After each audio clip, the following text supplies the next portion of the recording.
Les choses de la vie, épisode 56. Faire des économies. Encore un clin d'œil à toi, cher ami, qui veut te lancer dans la frugalité. J'ai pensé à toi pour ce petit sujet bien matinal. Pour les prochains mois, tu en auras besoin. Alors évidemment, faire des économies, cela dépend de ton mode de vie, de ton budget, de ton salaire et de tes habitudes. Le but, ce n'est pas de te priver de quoi que ce soit, mais seulement de limiter par poste les dépenses que tu peux faire. Et améliorer aussi ta manière de consommer. Tout d'abord, essaie de faire une liste de tes postes de dépenses les plus importants pour toi. Que ça soit la nourriture, la voiture, le logement, les charges, les abonnements de télésport, d'apprentissage, les impôts et les taxes et les petits plaisirs, ainsi que tout ce qui est superflu, on va dire, essentiel mais superflu. Tout ce qui est vêtements, objets, matériels. Alors, pour commencer, je vais te donner des astuces un petit peu en vrac qui me passent par la tête parce que peut-être que toi aussi, tu as déjà des idées mais que tu n'as pas encore appliquées. La première chose à faire, je pense, c'est de ne pas enregistrer tes coordonnées bancaires automatiquement, notamment pour tout ce qui est site commerce en ligne. Le fait d'aller chercher ta carte bancaire va t'obliger à réfléchir sur le besoin réel de ton achat. Ensuite, privilégie la seconde main et l'occasion et évite de faire les soldes, sauf si c'est vraiment un achat dont tu avais besoin depuis très longtemps, quelque chose qui n'est pas basique. Privilégie le sport à la maison ou en plein air, évite d'aller à la salle avec des abonnements qui finalement que tu ne peux pas utiliser, surtout là en période de Covid. Il faut que tu réussisses à vendre l'inutile, c'est-à-dire tout ce que tu n'utilises plus, les vêtements que tu ne portes plus, que tu achètes des choses chez les petits commerçants et les artisans pour ne pas aller sur internet, sur les sites de vente de grossistes ou de commerces internationaux. Quelque chose qui me vient en tête surtout, c'est verse-toi des économies en début de mois sur ton salaire, toujours la même somme, aussi petite soit-elle. Règle tes factures essentielles comme le logement, le loyer ou ton prêt, ton crédit. Et comme ça, après, il te reste le reste pour pouvoir le gérer plus facilement. Fais-toi une liste d'envies que tu n'achèteras qu'une seule fois par mois, c'est-à-dire que tu n'achèteras qu'un seul élément de cette liste tous les 30 jours. Ou 31 jours selon les mois bien sûr. Crée-toi un budget maximal à ne pas dépasser par poste et envisage de changer de banque pour limiter les frais. Les banques en ligne pour économiser, c'est quand même très bien.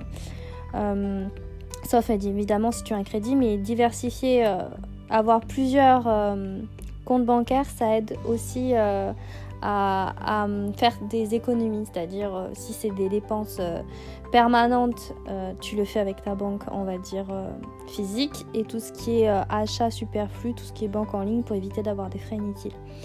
Si tu ne rentres pas le midi et que tu restes sur ton lieu de travail, au lieu de passer à la boulangerie, confectionne-toi tes repas à l'avance, le soir, la veille, ou alors les week-ends, tu fais du batch cooking, c'est-à-dire que tu prépares tous tes plats pour le reste de la semaine.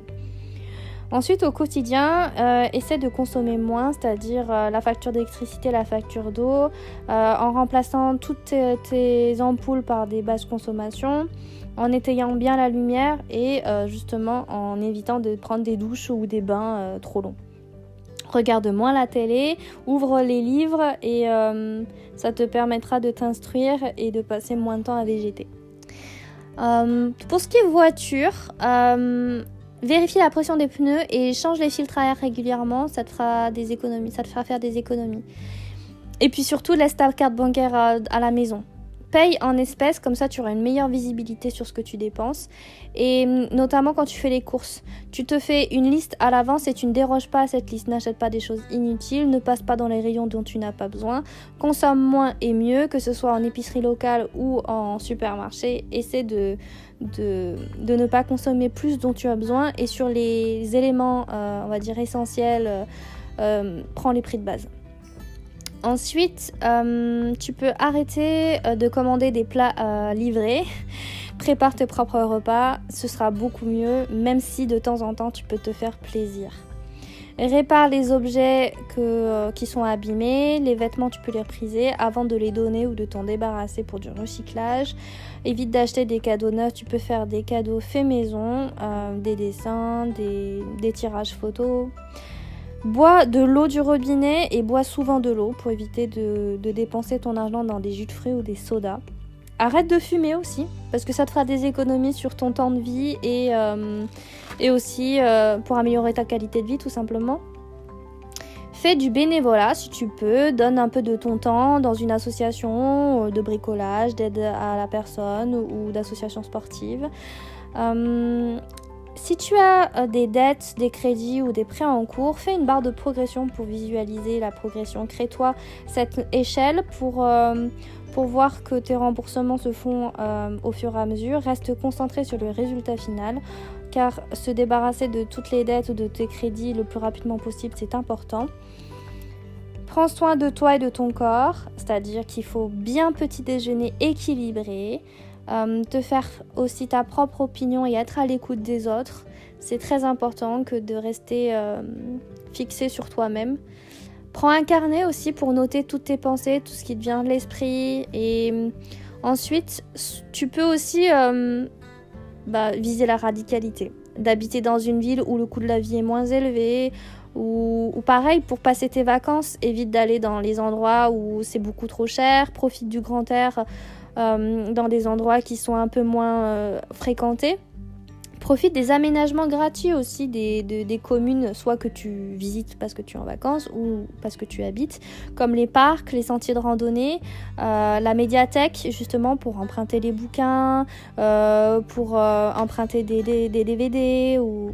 Mets-toi au jardinage aussi, les potagers, même dans des jardinières, c'est déjà bien. Tu peux commencer par des herbes aromatiques par exemple.